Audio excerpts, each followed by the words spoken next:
The attracting mindset is a state of non-desire, non-attachment, and sagehood. But in order to receive and enjoy what has been attracted, you must have the mindset of a sweet potato-eating dog.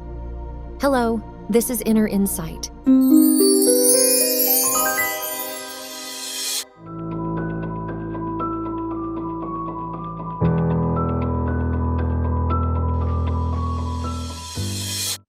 You may have wondered in the previous video, I understand that the mindset that attracts everything is a state of sagehood, non-desire, and non-attachment.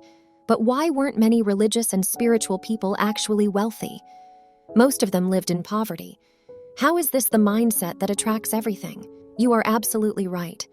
Although most of those people felt the state of non-attachment and non-desire that attracts everything, they still lived a life that was not particularly wealthy because they had an unreceivable subconscious. There is a brainwashing that has been passed down for a long time in the religious and spiritual community.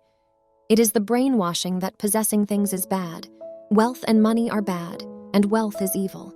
You can only become a true religious or spiritual person by being poor and impoverished. Being wealthy is bad, and being poor is good. Due to this absurd brainwashing, many spiritual people felt the state of non-attachment and non-desire that attracts everything throughout their lives, but still lived a life far from wealth. If you have already attracted everything with the mindset of a sage, then all you need to do is to receive and enjoy it. However, due to the unreceivable subconscious, all of the receiving was rejected. Even though they feel the same state of non-attachment, some people are poor and some are wealthy. There are only two criteria for teaching this. Are you someone who has a subconscious mindset that thinks positively about wealth and money? Do you have a subconscious mindset that receives things well? We'll delve deeper into the first question in another video. This video will focus on the second question, which is about having a mindset that receives things well. 99.99% of those watching this video probably have a mindset that does not receive things well. If you already had a mindset that receives things well, you wouldn't even need to search for the law of attraction. You would have already been living a life of receiving abundance. So you might be wondering, wait, you're telling me to feel content and not be greedy, but also to have a mindset of receiving well. Isn't that contradictory? But it's not contradictory at all. I will use an example from a wise person to explain how you can possess both mindsets simultaneously. Let's imagine that you are surrounded by sexy and attractive people all the time. You live your life with these sexy and attractive people constantly approaching you and spending happy times with them, feeling the bliss of being a wise person. In this state, you don't have the obsession, desire, or craving to meet more sexy and attractive people anymore. Why? Because there are already so many around you. Sexy and attractive people exist around you like air. This is the mind of a wise person who already has what they need, and this subconscious mindset attracts more of the same reality. Now let's add a receptive mindset to this wise person's mind. You are happily spending time with countless attractive people and feeling the bliss of being wise when suddenly a new person approaches you. This person is obviously attractive and sexy. What would a person who has the wisdom and a receptive mindset do in this situation? They would not necessarily block the new person from approaching them.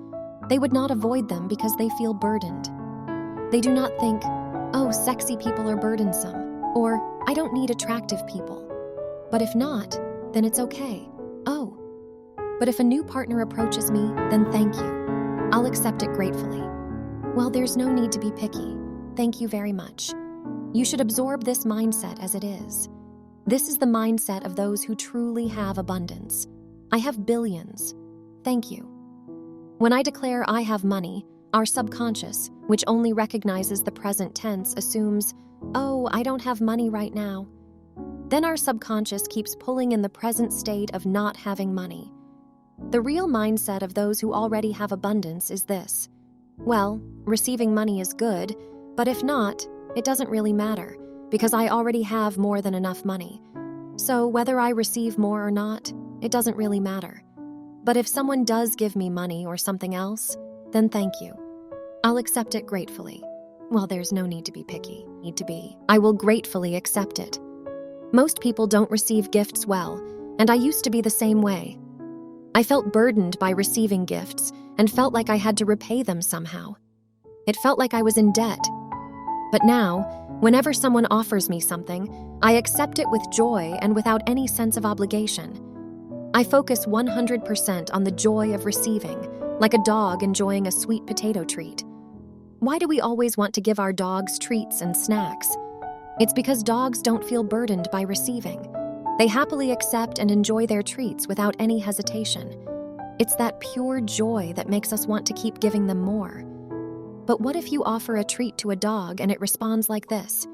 "Oh, thank you, but I'm already full from eating my high-quality dog food. I don't want to eat this treat and have to be even more affectionate later."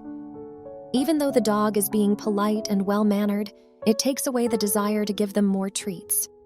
The dog that wants us to give more snacks doesn't feel burdened while thinking whether they should repay with cuteness or not. A dog that wants us to keep giving them something doesn't feel burdened. What is there to feel burdened about? They happily eat sweet potatoes and focus 100% on the joy of eating them, without any worries or thoughts about repayment. This dog-eating sweet potatoes mentality is the same as the mentality of a grateful recipient. Although it may feel awkward and uncomfortable to feel such a pure and innocent emotion, people with a subconscious inability to receive things, like the polite dog mentioned earlier, will use all kinds of excuses to avoid receiving things. They feel very burdened by receiving things and are unable to accept them. As a result, they can only feel self-doubt and become impoverished in their mind. They should be able to accept things that they attract through their innocence. However, because they lack the mentality of a good receiver, they only feel a sense of emptiness and remain in a state of lack. Now we know that we can have both the mentality of the innocent sage and the mentality of a good receiver without contradiction. To be honest, if we only master these two mentalities, we don't need to know more about attraction. Once we internalize this way of thinking, the game is over. Graduating from the law of attraction is as simple as that. The starting point of attraction is already overflowing within you, but it is actually initiated from the mindset of the unburdened sage. The ending point of attraction is completed by the mindset of gratefully and eagerly receiving all that has been attracted to you. Are you a good receiver? If not, practice receiving with gratitude and enthusiasm, just like the dog happily eating a sweet potato without any burden on its mind. Show your happy and pure reactions to those who give to you. Your pure behavior will continue to attract more opportunities to receive. This small change in behavior will create a receptive subconscious mindset and complete your attraction. Thank you for watching the video today, and we see you next time.